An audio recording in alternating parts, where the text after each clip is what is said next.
Good afternoon. We will go into our work session for our meeting for the Hamilton City School Board today, January 23rd, 2025. Roll call. Mr. Frazier? Mrs. Matthews? Here. Mr. Sprague? Here. Mrs. Baker? Here. Mr. Davidson? Here. Dr. Kopus? Here. All right, thank you. Our first item on our agenda in our open session work meeting would be board member reimbursement for PD expenses. Yes, thanks, President Matthews. This was a conversation, if you remember, at our organizational meeting, and we discussed reviewing our current policy on, I believe Mr. Sprague brought up the idea of, do we want every piece of PD to need to run through the board? Do we want to set some thresholds with that?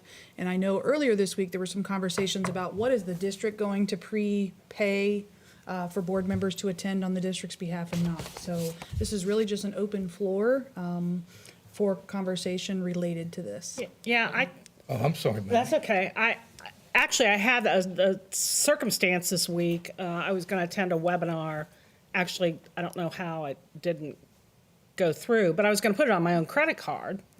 And then I started looking at this policy and I thought, oh my gosh, $50, and I would have to bring, if I want reimbursement, I'd have to bring it through the entire full board, and that just doesn't make any sense.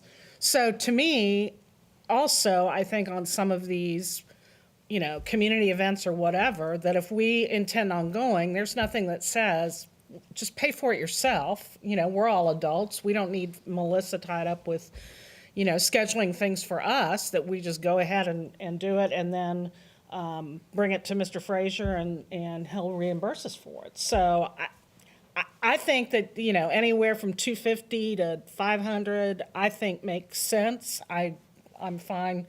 I wouldn't go any less than $250. I wouldn't go over $500. That's my thought. My thought is, school-related functions like the state of the schools, we have the academic honors dinner, Scholars. all that. Melissa's already making reservations for Andrea and Mike and Jeremy. I don't think it's more of a hassle for her to do it for us.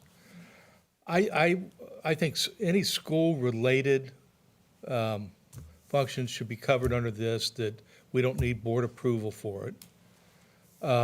I would like to see language in our policy that if you do sign up for something and you don't notify, Andrea within 24 hours, that you must reimburse the district for that If you don't attend. if you correct. don't attend.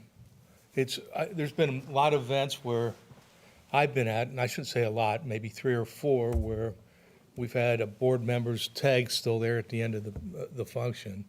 And Andrea even said that's kind of embarrassing for the district. And if you're not going to go, let's not waste taxpayer money and pay for it. It should come out of your pocket. So I'd like to see something. We do have emergencies that come up. And you usually know those, there may be extenuating circumstances. That day, family member gets sick and has to go to the hospital. Well, then the board as a group could then, say, no, that's covered. But on the most part, it should be 24 hours. I don't disagree with what you're saying. I don't disagree with what you're saying, but in my mind is if we go ahead, if I decide that I'm going to go to the chamber dinner, and I can go ahead and do that, then if something happens at the last minute and I can't go, well then we don't have to go back to Jeremy and reimburse him. We just lose the money because it's coming out of our pocket. And I just think that we're adults. We don't need to. We can do take care of our own reservations. That's my opinion. My whole career, I've always made my own reservations. Well, but at some events, we are seated at the same table. I can sort of see where Dave is on this with if we're doing reservations already, just do the reservations. And I don't want the district to lose money.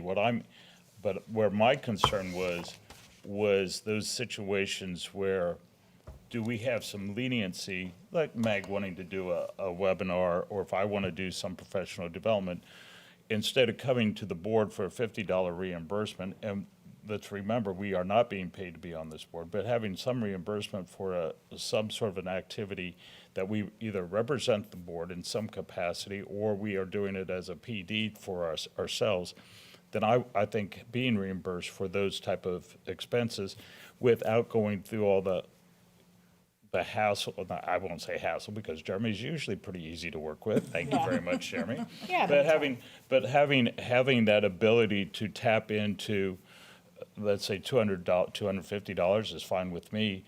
I don't see us abusing it. I don't think we've abused it in the past, but having that ability, and that to me also encourages us as a board to do things that we may not always have the thing. Like, I know we have the 17 Strong Conference coming up. And maybe have it, I don't know if we're going if there's, I assume you're going, maybe not, you're not going, I don't know what you're doing. Presenting. You're presenting, well, then I'm going. But having that ability to make those reservations without having to go through the board, I think is something. And then if Melissa says, hey, does anybody want to go, then we can say, oh, I already made my reservation. So could we sparse this into two, because I think we're having two different exactly. conversations that would fall underneath this policy. So one, I think the first discussion is whether or not the district is going to purchase, and I hear both sides of that coin. It is nice when we're able to sit together as a group and to make those in block reservations. It also helps us to make sure that you get those tickets quickly in those pieces. So I definitely see that side as well. But I do believe if the district is going to front load those, then building something in like Mr. Davidson has referred to, where if the employee doesn't attend, they have to reimburse the district. And maybe that's even something that if we're going to vary from that particular practice, they could bring that to the board to explain reasons. I don't know. I don't know if we want to get that much in the weeds or what that looks like. Yeah, Keep it I simple. think it's good, and I think Meg's point too, like her webinar, Yep. that we have a $500 or $250 or something for that. And I think that's great that they're all pre-approved. I'd also like to see something in there encouraging the board to go to Capitol Conference. We need to start attending that again, and district meetings.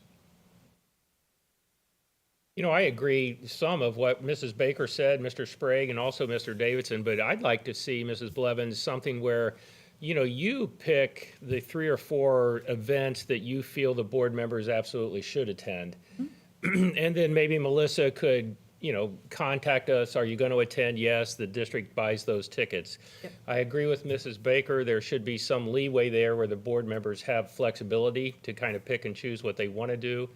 I agree with Mr. Sprague. You know, we shouldn't have to wait for board approval to register for a class or something that you want to attend. And I also agree with Mr. Davidson that if I tell you I'm going to go and I don't go, I should be held responsible for that. And whatever policy we do finally agree, or board policy we finally agree on, I'd like to see us try to keep it easy on Mr. Frazier so he doesn't have to track down my nickel. He thanks you for that. I can see that smile. Thank you. Any other kind of discussion? Well, what I'd like to propose is at our next work session, bringing a draft policy that captures some of these to give us a starting point. You know, we threw this on the agenda just for an open discussion. I wasn't sure where the board wanted to go with this particular piece, building in the language, and then we can kind of pick and choose from there and go from that piece. Makes sense. Sounds good. Does that sound okay? Perfect. Okay. The next item that's on our agenda is the proposed athletic field house update. So I am not sure if our entire board, I kind of came to this conversation a little bit through the backside through this transition, but there were some conversations that were happening about a possible high school athletic field house.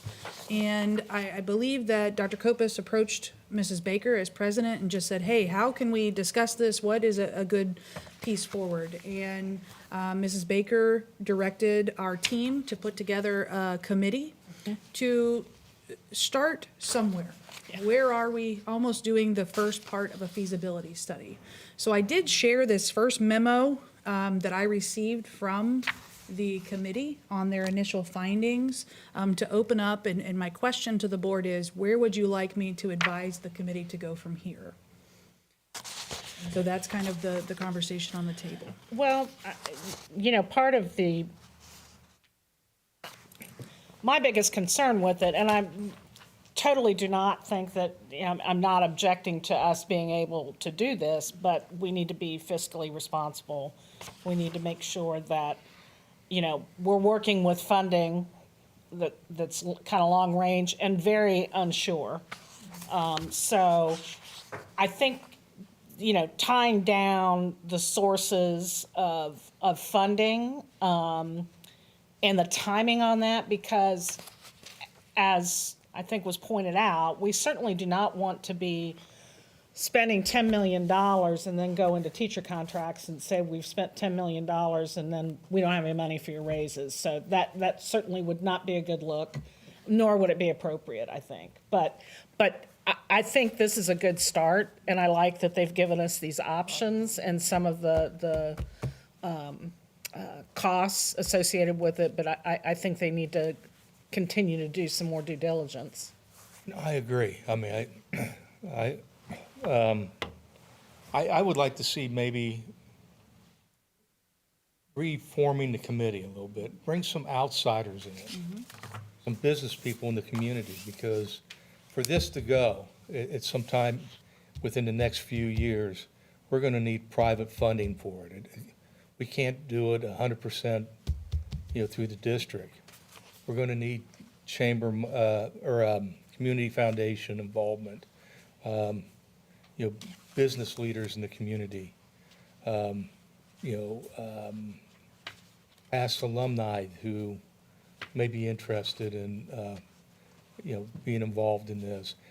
Kind of like how Baden did with their facilities, and maybe expand it other than just within our central office and our administrative staff, get community people involved. Because I envision this also to be a place for community functions too.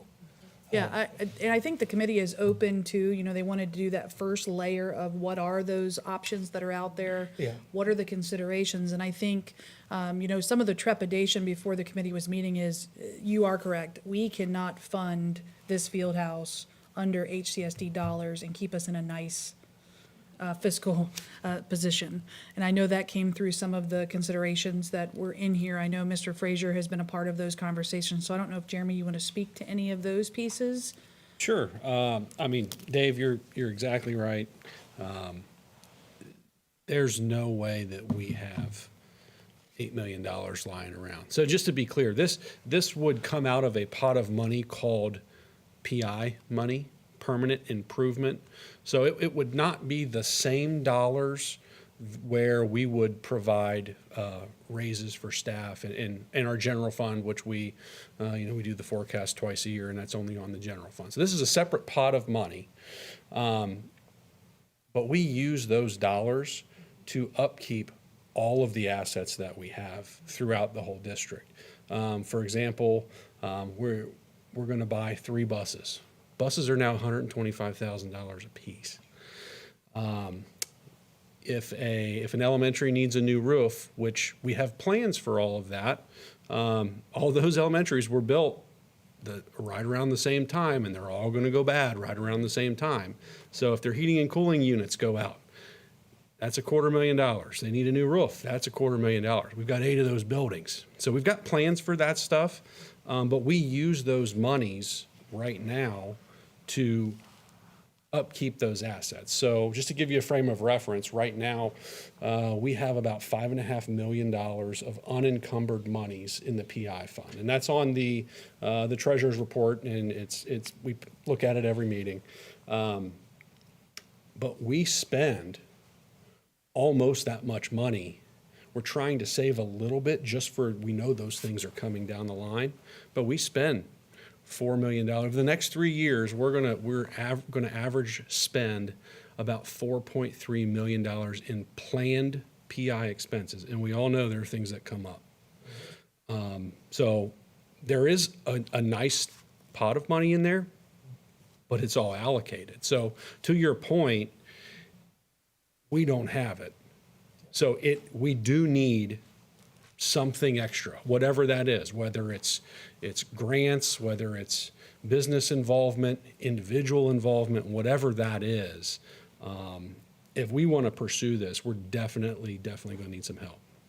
I would agree with your assessment, well, David, too, that when we're looking at our general fund and what we have to do over the next few years, and the optics are just wrong, because most people don't always understand the difference between the PI funds and the general funds. It's all the schools that have this money, and they're going to spend.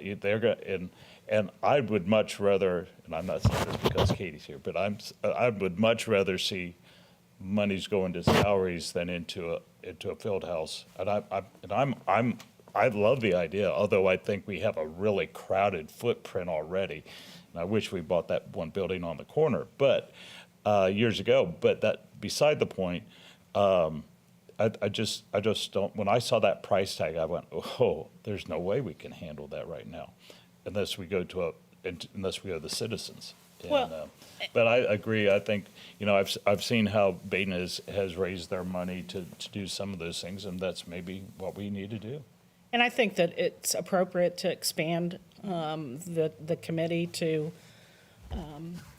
particularly like the community foundation can be very helpful and can be an exciting project for the community.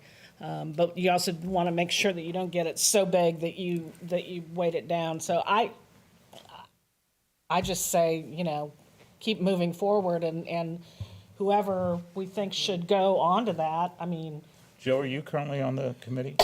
No, I'm not. I thought you were on the committee. Okay. Well, I want to be, so if I can be, I will. But a couple comments. First of all, I want to say I agree with all of everything that you said. But Mrs. Blevins, I support this. But you're right, Mr. Sprague. Right now may not be the right time. And I agree with, I'm not sure whether it was Mrs. Baker or Mr. Davidson that said, we need to start now planning forward. I agree with Mr. Sprague's comment about I would rather see money go to the staff as opposed to this. And I recognize that this is a luxury, not a necessity. And by the way, if Mr. Holbrook is responsible for putting all this together, which I think he is, I appreciate that. This information is very helpful.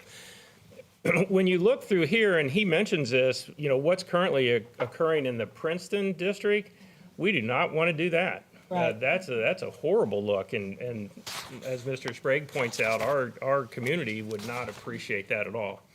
And I also thank him for the information on the comparisons about how we recently, 6 years ago, updated our turf. Just in the last year or two, upgraded our press box and added a press box.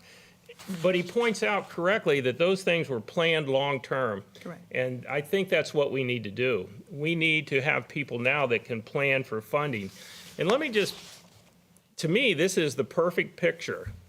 I would say we negotiated favorably our 4 contracts in '24. And I think our staff would agree, or they should agree. For us to be able to do that again in '27 would look very positive, I think. And I think we will be able to do that, alluding to what Mr. Sprague mentioned. As I read through this information here, I hear in '29, those financial commitment or burdens, if you want to say, taxes that we've put on our citizens could be eliminated. What a great situation to be able to say, hey, look what we were able to do for the staff in '24. Look what we were able to do for the staff in '27.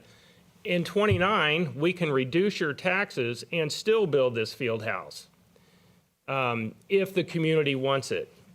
So I think that needs to be part of the equation, in addition to what Mr. Davidson said about getting other community elements involved too.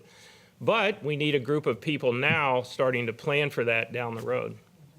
Mr. Frazier, can you speak to in 2029, I know this was actually something Mr. Frazier suggested on when some of our millage falls off. Correct. So we currently have mills on your property tax. If you're a resident of Hamilton, you are currently having a piece of your property tax go into a fund on our books that in effect pays the principal and interest, the mortgage on those 8 elementary buildings.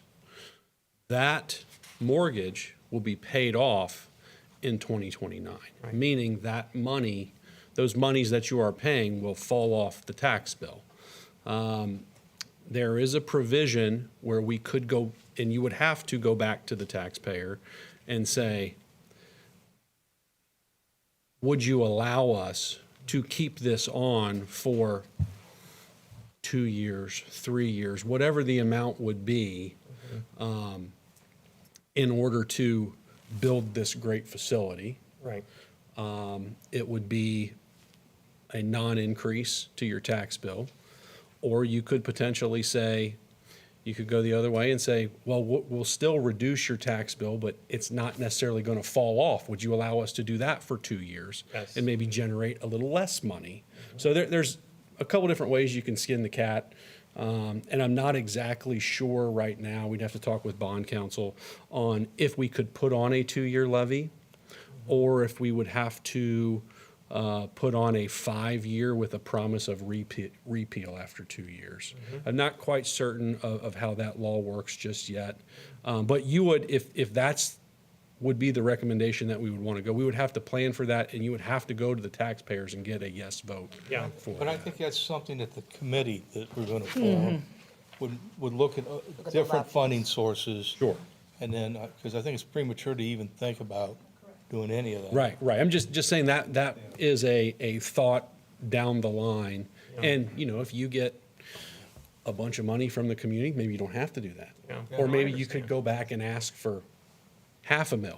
Yeah, and Or whatever that may be. well, I mean, I'm a taxpayer here in Hamilton. I'm all for lower taxes, I guess, as we all are. But, if I knew that this was going to be a 2-year, my taxes are going to go down, but this is going to be on for 2 years, then they're going to go down again, I think I would be more inclined to support that. And by the way, I want to make sure I don't forget to say this. I want to say thank you to Missy Harvey, our athletic director, for putting this, being involved in this initially and putting some of these 4 options together. That's pretty impressive. And I certainly don't want to put the burden of funding on her or whoever may be in that position. As you said, and as Mrs. Baker said, that needs to be a strong committee that has time to work that issue. And I know you would do this, Mr. Frazier, but let's imagine we get to that point down the road and we're going to do that. Let's do whatever is necessary to make sure the community understands, as Mr. Sprague pointed out, where this money's coming from. This is a different pocket than what pays our teachers. And I think if they clearly understand that and they clearly understand how long it's going to last, I think they'd be far more likely to support it. I mean, I would be. I agree, Joe. Thank you very much. I have 2 questions real fast. Okay. How much does our current, that levy currently generate? It per pulls I think it's 6.25 mils. So what that means, now the valuation in the city of Hamilton is over $1 billion. So it's 1 mil pulls just over $1 million. So we're paying a little over 6.25 in principal and interest is what we're doing. The second thing is, I know that built into the, if I remember correctly, in the state law, when we passed those PI, that levy, and so people remember that didn't pay for the entire buildings, that only paid like 20%. We used tobacco monies for the majority of the buildings. State law had us reserve, or part of that went to not building, but in the replacement funds. The facilities and maintenance fund, that's a half mil. So when this levy comes off, those funds dry up too, right? Yeah. And so that's another consideration we have. But those funds are actually more restrictive than our PI monies. So for example, in our plan, we have, these are all the things that need to be done. It can be done out of PI, or if it's like a water heater, we're allowed to use that facility and maintenance fund for that. And because that's more restrictive, that's where we'll use that money. I agree. But at the same point, we will not have that funding source to help pay for some of those issues down the line. We do get a little bit of money in there from our state foundation. Okay. We get a $500,000 equalization, but not out of the not as levy. much, no. So when the levy falls, I guess where I'm going is when the levy falls off, that's another fund it's not only paying the mortgage, it's paying for some of those replacement things. That's correct. Even though they're restricted, we'll have those expenses. Does that make? So Right. So it's not just paying off the mortgage, it's helping us keep up with all the. That would probably shift the general fund then. Exactly, that's where I'm going with that. Well, we would use PI in that case. We would, That fund's gonna be gone. the facilities maintenance fund, we'll still have some monies in there, just not as much coming in. Yeah. We're still gonna pull four mills and change into the PI fund. And those expenses that we're currently paying out of the facility and maintenance, that really restrictive fund, we'll throw those into PI. We will try to never, ever, ever touch the general fund with any of those expenses if we can help it, because that's where we pay our staff from. But that's one of the problems with having all the schools at the same age too, is. Correct, everything goes wrong at the same time. If a chiller goes wrong here, you know it's gonna go wrong at 2 other buildings. Correct, and we have plans in place specifically for that facilities and maintenance fund for chillers as they come due. So like we have a plan for 2 a year, and that's starting here in the next couple years because, I mean, they're almost 20 years old, which is kind of hard to think about, but we have plans in place for those and to use those funds, but anything where those funds dry up, we're going to hit the PI fund if we can and never try to touch the general fund for any of that stuff. What I'd like to propose, I'll go back to the committee and ask them to expand that committee to see where the community interest is in helping partner with this. We understand that as a district, we cannot take on that expense right now, but that we want to start some long-term planning towards that, possibly related to this 2029. Well, and I would encourage board members, I know Meg has Yeah. influence with some business people, I deal with business people, we all do.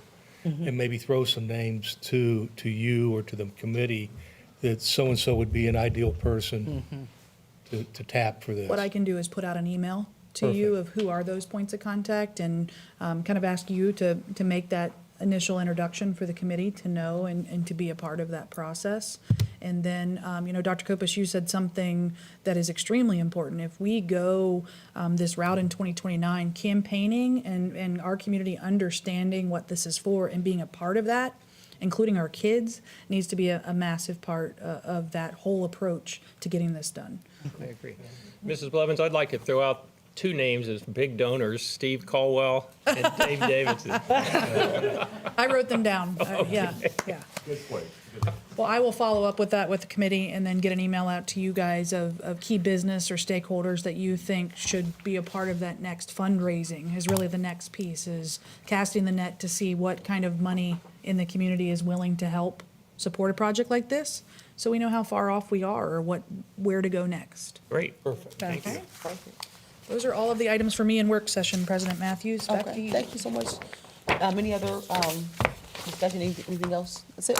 So I would like to consider a motion to adjourn into executive session to discuss one or more matters identified in our Ohio Revised Code 121.22G. Yep. Second. Roll call. Mrs. Baker? Yes. Mr. Davidson? Yes. Dr. Kopis? Yes. Mrs. Matthews? Yes. Mr. Sprague? Yes.